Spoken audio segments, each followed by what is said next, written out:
বিয়ের পর অষ্টমঙ্গলায় খোকাকে নিয়ে নিজের বাড়িতে হাজির তরি, সঙ্গে এসেছে পরেশ কাকাও। তরি আর খোকাকে নিয়ে আনন্দে মেতেছে বাড়ির সবাই। কোনে পিসি ঝুমু প্রত্যেকেই জামাই আপ্যায়নে ব্যস্ত। এরই মাঝে পরেশ কাকার কাণ্ড কারখানা দেখে সবার চক্ষু চড়ক গাছ। চলছে খোকা ও তরির হানিমুনের পরিকল্পনাও। ব্যস্ততার মাঝেই কোনে পিসি ও ঝুমুকে নিয়ে হয়মানয় বৌমার মুখোমুখি হলো তরি, সঙ্গে হাজির পরেশ কাকাও। আপনারা দেখছেন হয় মা নয় বৌমা, আর আজকে আমি তরি নিজের বাড়ি থেকে বলছি, ওই জন্য তো ওভার এক্সাইটমেন্ট। তো আমার নিজের বাড়িতে আমি বিয়ের পরে এসেছি, ভীষণ মজা করছি। এবার আমি আলাপ করেই দিই আমার ফেভারিট সুন্দরী কোনে পিসির সাথে। কোনে পিসি তুমি বলো, আমাকে আবার পেয়ে তোমার কেমন লাগছে? ভীষণ ভালো লাগছে। যতদিন বিয়ে হচ্ছিল না চিন্তা হচ্ছিল, আবার বিয়ে হয়ে চলে গেছে, খুব কষ্ট হয়েছে, আবার এসছে, ভীষণ ভালো লাগছে। তরি আসাতে, খোকা আসাতে, বিশেষ করে পরেশ প্রেসিডেন্ট। হ্যাঁ, আমার সঙ্গে খোকার সঙ্গে কিন্তু আরেকজনও এসছে। হ্যাঁ, সেটা হলো আমাদের সে পরেশ কাকা। আচ্ছা, নমস্কার। নমস্কার। কেমন লাগছে পরেশ কাকা তোমার এখানে? খুব সমস্যার মধ্যে আছি। সে তোমাদের বাথরুমে সে হ্যান্ডেল ঘোরালাম, সেটা বৃষ্টির মতো জল পড়ছে গায়ে, সে আমার ভয় করছিল, আমি তো ভিজে গেছি পুরো। এবার আমরা আসছি আমাদের সুন্দরী ঝুমুদির কাছে। ঝুমুদি, আমাকে পেয়ে তুমি কতটা আনন্দিত বলে দাও। ভীষণ আনন্দিত। তারপরে আমরা তরিকে আর খোকাকে পেয়ে তাদের সাথে দোল খেলে, বিশেষ করে পরেশ কাকার সাথে দোল খেলে ভীষণ ভালো লাগছে।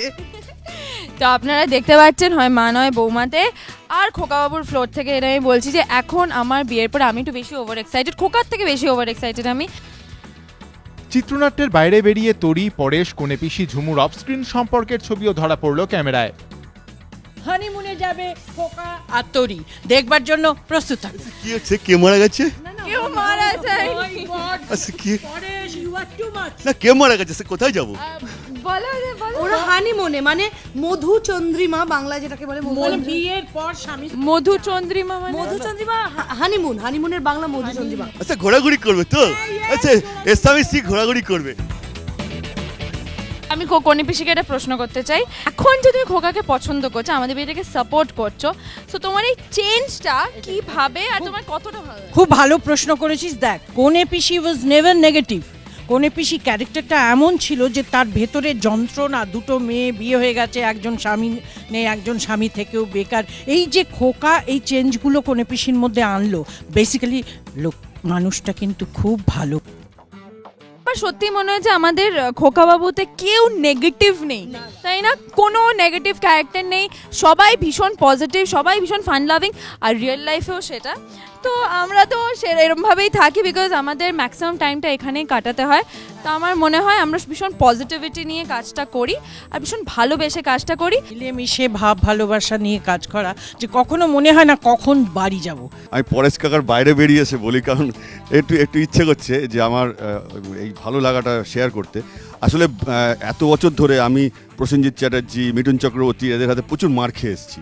তো এরকম একটা চরিত্র যেটা সকলকে আনন্দ দিচ্ছে, সকলকে মজা দিচ্ছে, এবং আমরা মানে ফ্লোরেও থাকি এইভাবে, মানে সবসময় মজা করছি, সবসময় ক্যারেক্টারের মধ্যেই থাকি, এরকম নড়তে থাকি যতক্ষণ মেকআপটা গলা মানে মুখের মধ্যে থাকে।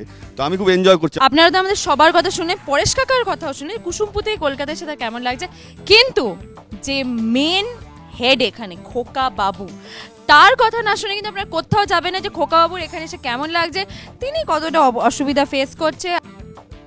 এতক্ষণ খোকা লুকিয়ে লুকিয়ে সব শুনছিল। সবাই চোখের আড়াল হতেই খোকার নিজের কাহিনী শোনালো হয়মানয় বৌমাকে। হানিমুনে যাওয়া নিয়ে খোকার মনে নানা সংশয় রয়েছে। এতক্ষণ আমি লুকিয়েছিলাম, বুঝলেন? এতক্ষণ তো আপনারা ওনাদের সব কথা শুনলেন, দেখে বুঝতেই পারছেন যে আমরা আবার ওই শ্বশুরবাড়িতেই চলে এসেছি। আগেও দেখেছেন, কিন্তু আমি একটু লুকিয়েছিলাম, তার কারণ কখন কি হয়, আর তরি দেবীর মস্তিষ্ক তো কখন বিগড়ে যায়। তবে বিয়ে হওয়ার পর বাড়ির লোকজনের ব্যবহার একটু অন্যরকম হয়ে গেছে, একটু ভালোবাসছে বেশি, যেহেতু বিয়ে হয়েছে আর কি। আগের বারে বিয়েটা তো মানে অঘটনের মানে হয়ে গেছিলো, এবারে একদম ঠিকঠাক বিয়েতে হয়েছে। তো আবার এসে আমার বৌমনি আমাকে বলছিল যে কিছু হানিমুন টুন আছে। আমি তো বাবা ব্রহ্মচারী, এসব তো আমি বুঝি না, কিন্তু দেখি কি করা যায়। আমার যদি ওই পাহাড় টাহাড় পছন্দ, জানি না আবার পাহাড় যাবে কিনা। আমার পাহাড় পছন্দ হলে তরি দেবীর তো আবার সমুদ্র পছন্দ হয়, তো হয়তো পাহাড় সমুদ্র এক জায়গা হতে পারে, বা না হলে আবার সেই বিশাল ঝগড়া। কিছুই বলতে পারছি না, আপনাদের চোখ রাখতে হবে। খোকা তরি যাই বলুক না কেন, হয়মানয় বৌমা ঠিক জানতে পেরে গেছে যে তারা হানিমুনে গ্যাংটকে যাচ্ছে। গ্যাংটকে খোকার তরি নির্বিঘ্নে হানিমুন সারে নাকি নতুন কোনো গন্ডগোল বাধায় সেটাই এখন দেখার। মানস বসাক, এবিপি আনন্দ, কলকাতা।